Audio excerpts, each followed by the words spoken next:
Hi guys, welcome to the Coffee House Lecture Hall. I'm Ellis Paul, the host of the Song Factory channel.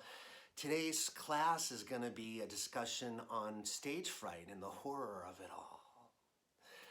The thing that happens with stage fright is that your body's chemical system releases adrenaline. It's that fear or flight reaction that we have to things that are dangerous. And you can intellectualize in your brain that you're in a safe position when you walk on stage in front of a group of people, but your body is triggering all of these things that say you are vulnerable, you're not safe, you're about to get pounced upon and eaten alive. And it sends all of these signals out to your bloodstream that creates physical reactions like heart palpitations and trembling hands, a warbly voice, dry mouth, you start to sweat, you become nauseous and dizzy, you end up forgetting words and chords and where you are, and your mind is juggling all of these things at the same time, which leaves you prone to getting lost in the song, messing up chords, messing up words, as we've said. And I've suffered from stage fright my entire career. The bigger the show, the more strangers in the show, the harder it is for me to get on stage. And I'll stand right by the stage and I'll have everything from heart palpitations to dry heaves to, it can be pretty debilitating and you feel like running. Don't think you're the only one that suffers from it, because I think every performer in various degrees has been confronted by stage fright. So it's a completely natural thing to have. I wish it wouldn't happen to me now. After 30 years, you think I'd be over it, but almost every show there's a level of it, and it usually takes me 3 or 4 songs to get comfortable, which is great when you're doing an hour and a half of music. I just rely on this most dependable 3 or 4 songs that I can get through without mistakes as a way of competing with the impulse to fly off the stage. So the problem is when you're doing an opener set or you're at an open mic where you only get 15 minutes or 20 or 25 minutes, you never really get a chance to get in your skin if stage fright is making you crazy. So what can you do? What are things that can help you get over stage fright? Well, there are a few things chemically, of course. There's something called beta blockers. It's propanol, which is a kind of drug, and there's various forms of it on the market. You can look these up, but it's a beta blocker, and that essentially muffles or, it negates some of the reaction that your adrenal system is going and producing adrenaline in your bloodstream. You can do that. You can drink coffee or alcohol. Some people do drugs. All of those things, again, they mute the reaction of the adrenaline in your body, but of course they also come in with a bunch of other problems. So I don't think that taking beta blockers, and maybe in an extreme case, is safe.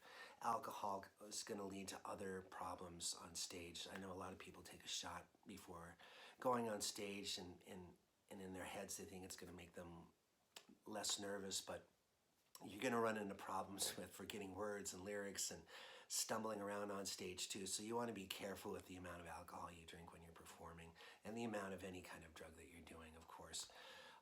All of those things you should check in with a doctor before doing anyway, as far as the beta blockers are concerned. So just make sure whatever you're doing it in moderation and it's safe, and I'm not suggesting using any of that. I think there's other ways that are better copers for dealing with stage fright. Let's look at some of those things.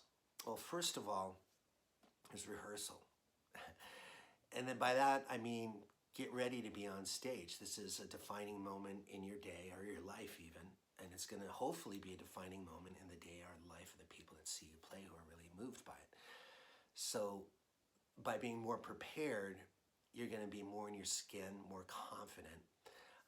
So before you get on stage, I want you to play through your set list, prepare the banter in between the songs, and rehearse it. Go over it in your mind. Use something called visualization. A lot of professional athletes do this. There's a great video I'm doing this on my phone, so I can't incorporate it here. But there's a great video of the world record holder in the high jump.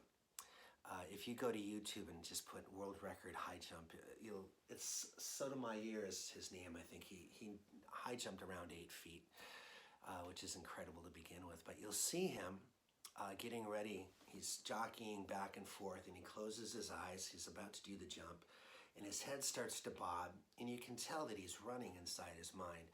And then his head does this. And then mentally, he lands the jump. And then, of course, it goes back to reality. You see him running towards the line. He sets the world record. And he did it in his mind before he did the jump using visualization. And this is something that sports people use all the time and performers use all the time. As you're rehearsing, I want you to visualize the room you're playing in and the flow of the set. When you get to the venue to do your sound check, I want you to get on stage and I want you to be prepared to visualize what your set's going to be.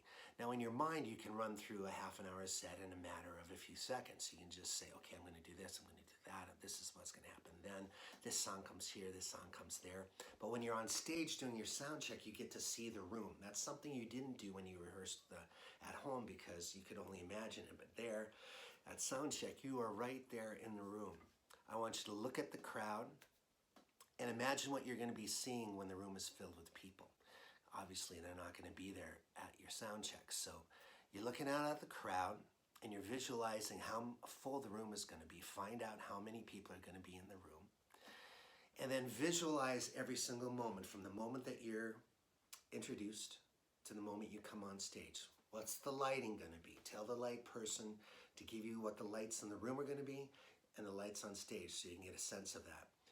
And by doing this, doing a great sound check, making sure the vocal quality is good in the monitors, the instrument monitor is good, and that you get a sense of what the crowd size is going to be, what the room's going to be looking like light-wise when you look out at it.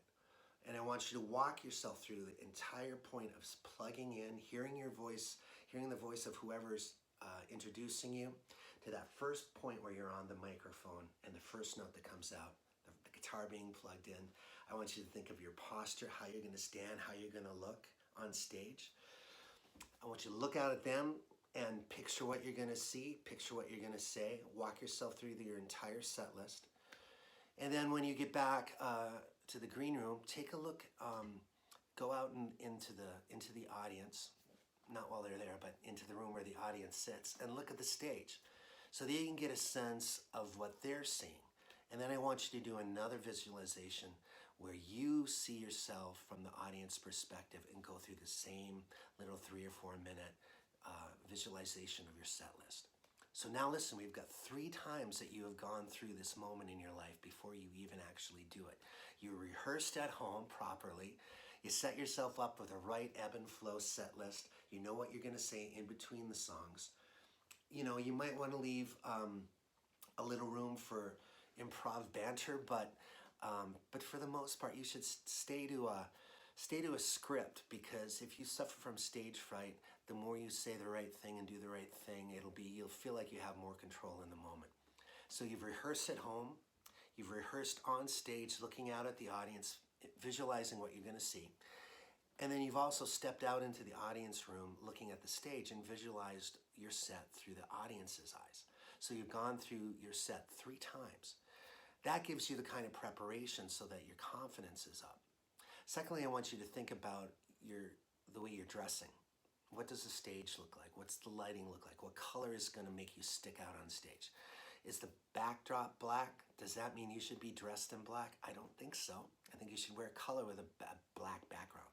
If the color is red, you don't want to wear red. You want to make yourself look like you're popping a little bit, so that your lines, your posture, how you hold yourself really pops out visually. Also, have a great sound check. Make sure your sound check is really what you want on stage. Not only does the room have to sound great, but you have to feel confident on stage. So make sure the reverb level, the vocal level, again, the guitar level or piano level, whatever your instrument is really supporting you on stage so that you can give your best performance.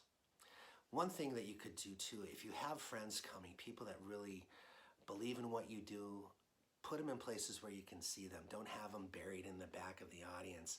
Get them in the first couple rows so that you have a contact point within the audience to connect with that gives you confidence and trust. You can also have those people spur you on. They'll obviously clap louder than most, and that will help your confidence as things go on. Some people suggest you should get on stage and picture the crowd in underwear or something. I just think that's ridiculous. I don't even know where that idea came from, but it gives you a little bit more control by picturing them as the vulnerable ones instead of you. Now, that is ridiculous. I think that would be a distraction, honestly. I don't think, it reminds me of one gig I did in Paw, West Virginia, where I played at a nudist colony and everyone was naked in the audience. And trust me, it was a distraction all night long. So I can't go there in my mind, and I don't suggest you do it in yours. But what I would do is I would suggest in the first few moments that you're on stage, the first few songs, I should say, really, until you get in that comfort zone, focus on your set list being the songs that you know you can do comfortably, confidently. Don't do things that are a risk. If you have stage fright, that's gonna make the risk 100% higher. So get the songs that you can do in your sleep, really. The ones that you really know are successfully gonna get you on base with the audience. So find out what those songs are, and then focus not so much on them and what they're thinking, are you and what you're thinking, because you've already done that. You've already done the process of doing that in all of those visualization techniques I talked to you about initially. What I want you to think about when you're doing those first 2 or 3 songs to get comfortable is what's happening in between you and the audience. Think about the space in between where the song exists, because that's the most important thing anyway. And if the song is performed well, if you're being conscious of what the dynamic is between you and them, you're just focused in that space in between. So they disappear, you disappear, and you're just focused on the sound that's coming through you and the sound system. Think about it that way. And that way, work on the focus of the dynamics. Work on your pitch as you're singing the song. Think about your enunciation and the emotional content of every line. And if you do that, you will keep them out of your mind and yourself out of your mind. Your fear will be gone, and your worry about what they're thinking and how they value you will be gone. Just think about the in-between. Where does the song exist? How do I make the song special in this moment? And you do that really by focus, creating dynamic, creating space within the song. I think all of those things will help you connect to the music, which the audience will hear. And then as you relax, because it takes a few songs to get into the moment, as you relax, you'll be able to communicate with them a little bit more confidently. And you can maybe go off script and talk about whatever you want. So that's the Stage Fright class over in the Coffee House Lecture Hall. Don't forget what stage fright is. It's your adrenaline in your body being triggered by fear, that fear and run reflex that we all have. It's a natural thing. It's not just you. We all suffer some degree of it. The worst time I've ever had it was singing the national anthem at a Celtics game, and it was really debilitating, and I was so afraid that I was not going to be able to remember the words. And you know how many times people mess up the national anthem, but it went great for me, but I was terrified, really, I was terrified, and it ended up being a fantastic thing, which made it even more of a victory because I was defeating my demons as well as performing in front of 14,000 people. So, and I still get it. If I'm opening up for a national act that has a following that might not know who I am, the pressure is on for me to win people over, and I really feel it then as well. Again, you can do things with beta blockers. If you're gonna lean on alcohol or any kind of drugs, you gotta really be careful with that stuff. I suggest you don't use it, and certainly use it in the tiniest of moderations. You don't want to be on stage tipsy. And then ways to control it: rehearse, preparing your set list, using visualization once you get to the venue. Once you're rehearsing at home, use it over and over again. Picture what you're gonna wear. Wear things that make you confident. You know, Spider-Man fights a lot stronger when he's dressed as Spider-Man than when he's Peter Parker. So put things on your body that give you confidence. You know, it might be your favorite shoes that just root you to the ground, that really help you tell your story and tell your songs the best way. Occasionally stacking your friends and family in the audience in a way that you feel like you can sense their support when you're up there, so you feel like you have a team behind you and you're not up there alone. And then, of course, you know, envisioning the audience naked, yeah, you know, don't do that. That's not my suggestion here. My suggestion is you focus, again, on the space between you and the audience and what you're creating in that space. If you can do that in the first few songs, then get comfortable. Focus on what the music is that's coming out of your body and through your fingers in whatever way it is that you're performing. And focus on making it great. The audience will come with you no matter what you do. Hi guys, just a quick addendum to this course on stage fright and back home in Charlottesville. I have a poster on stage performance. This is it. This is what I teach at my performance classes. And it talks about some of those things, as you can see, visualization there. A checklist of how to get control of your environment when you're on stage and how to get, you know, more confident while you're up there. You can go to the website for these. They are available, and I will try and leave a PDF of this poster as well at the bottom of this video if you want to download it for home and print it out. But if it's too small, you want a large one, I have 11 by 17 and also 18 by 24 at my website. You just go to ellispaul.com to the store and you can find them there. But this poster reminds you of, you know, things like, you know, simple things like tuning. And I came back last night from a show that I did in Jersey, and I have to say I should have used some of these things. It was one of those nights where lots of things went wrong because my preparation wasn't great. So I'm just going to hold this here for you to see some of the stuff that's here.